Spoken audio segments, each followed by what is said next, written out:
திருப்பத்தூர் பெரிய கண்மாய் தண்ணீர் இல்லாமல் கருவேல மரங்களால் நிரம்பி கிடக்கும் அவலம். திருப்பத்தூர் மற்றும் அதனை சுற்றியுள்ள கிராமங்களுக்கு முக்கிய நீர் ஆதாரமாக விளங்கக்கூடியது பெரிய கண்மாய்.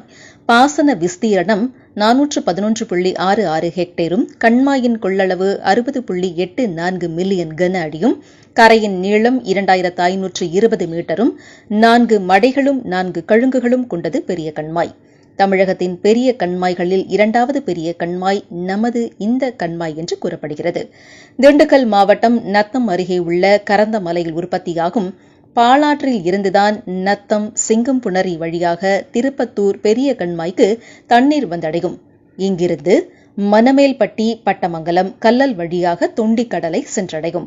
திருப்பத்தூரின் முக்கிய நீர் ஆதாரமாக விளங்கும் இந்த கண்மாய் 1500 ஏக்கர் விவசாய நிலங்களை வந்தடைகிறது. அங்கு நெல் மட்டுமன்றி கேழ்வரகு, கம்பு, சோளம், மற்ற பயிர்களும் பயிரிடப்பட்டு வந்தன. திருப்பத்தூர் மற்றும் அதனை சுற்றியுள்ள கிராம மக்களுக்கும் விவசாயத்திற்கும் பொது தேவைகளுக்கும் முக்கிய நீர் ஆதாரமாக விளங்கிய பெரிய கண்மாய் மழை இல்லாத காரணத்தால் கடந்த 15 ஆண்டுகளாக கருவேல மரங்களால் சூழப்பட்டு காட்சியளிக்கிறது.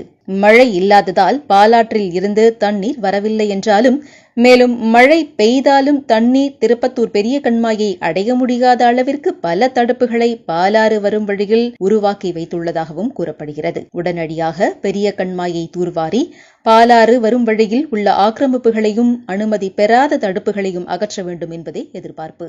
திருப்பத்தூர் பற்றிய செய்திகளை